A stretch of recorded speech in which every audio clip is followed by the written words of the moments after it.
Assalamualaikum warahmatullahi wabarakatuh. Perkenalkan, nama saya Rahma Indranisha Fitri, mahasiswi Sejarah Peradaban Islam Fakultas Adab dan Humaniora UIN Imam Bonjol Padang. Baiklah, pada kesempatan kali ini saya akan menjawab beberapa pertanyaan dalam ujian akhir semester mata kuliah dasar-dasar ilmu politik. Yang pertama, apa manfaat mempelajari ilmu politik? Pertama, dengan mempelajari ilmu politik, kita dapat mengetahui bagaimana gejolak politik di negara kita.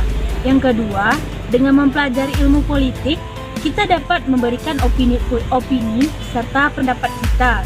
Namun, perlu dipahami ketika kita memberikan pendapat haruslah sesuai dan tidak menjatuhkan pihak lain.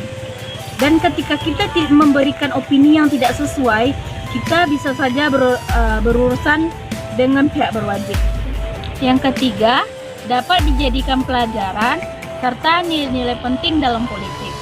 Yang keempat, kita dapat memahami bagaimana seseorang itu mendapatkan serta mempertahankan kekuasaannya dalam politik, apakah dengan cara yang baik ataupun dengan cara yang buruk. Selanjutnya, dengan mempelajari ilmu politik, kita dapat memahami karakter seseorang, apakah dalam berpolitik mereka saling mengangkat dan memberikan support atau saling menjatuhkan. Dan selanjutnya, dengan mempelajari ilmu politik sebagai mahasiswa sejarah, kita dapat mengetahui perkembangan ilmu politik dari awal sampai akhir pada masa modern ini. Dan bukan hanya di Indonesia, melainkan juga di negara-negara di dunia. Selanjutnya, dengan mempelajari ilmu politik ini, kita bisa memilih mana partai politik yang sesuai dengan kita. Untuk yang kedua, apa itu pengertian demokrasi dan penilaian tentang demokrasi itu sendiri. Secara bahasa, demokrasi ini berasal dari bahasa Yunani yang terdiri dari dua kata, yaitu demos dan kratos. Demos artinya rakyat, sedangkan kratos artinya kekuasaan. Jadi secara bahasa, demokrasi ini adalah kekuasaan yang berasal dari rakyat. Secara istilah, demokrasi ini diartikan sebagai sebuah sistem pemerintahan yang pengambilan keputusannya diambil melalui musyawarah dan mufakat. Ada beberapa indikator yang dapat kita jadikan sebuah acuan. Sebuah negara itu dapat dikatakan sebagai sebuah negara yang demokrasi. Yang pertama, sebuah keputusan atau pengambilan keputusan itu diambil melalui keputusan bersama, tidak melalui keputusan sepihak. Dan kedua, adanya perlindungan konstitusional badan hukum baik secara bebas dan tidak memihak. Dan selanjutnya, kebebasan untuk menyampaikan pendapat. Kita lihat di Indonesia, dalam menyampaikan pendapat kita harus memperhatikan bagaimana norma-norma yang terkait di dalamnya.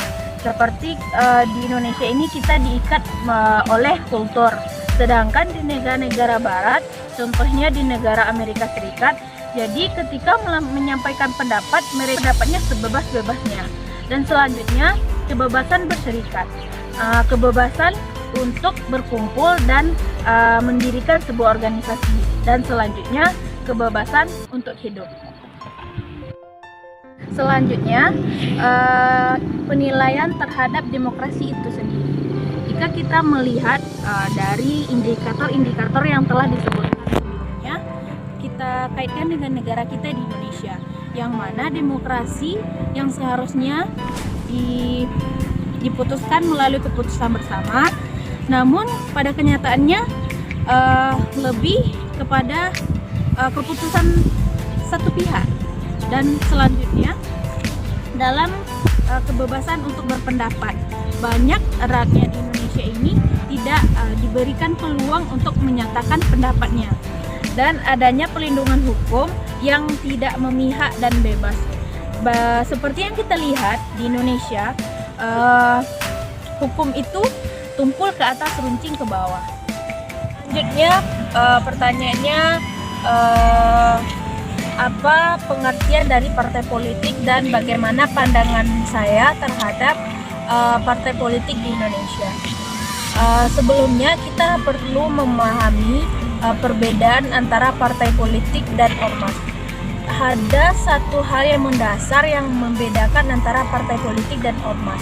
Kalau partai politik dia mengikuti pemilu, sedangkan ormas dia tidak mengikuti pemilu. Dan selanjutnya pengertian dari partai politik itu sendiri yaitu segala organisasi yang memiliki persyaratan administratif dan mengikuti pemilu. Dan kemudian pandangan saya terhadap partai politik di Indonesia.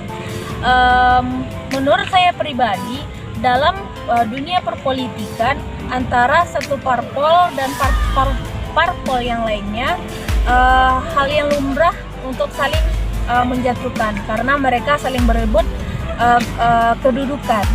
Jadi di dalam suatu partai politik kita juga bisa menemukan salah satu anggotanya tidak memihak partai politik tersebut. Partai politik di Indonesia ini dapat diibaratkan sebagai pisau bermata dua. Hal itu tergantung bagaimana kita menyikapinya. Dan partai politik ini bisa dijadikan sebagai wadah yang bagus untuk memperbaiki pola pemerintahan. Baiklah, demikianlah penjelasan dari saya. Salah dan janggal saya mohon maaf. Saya Rahma Indra Nisha Fitri. Wassalamualaikum warahmatullahi wabarakatuh.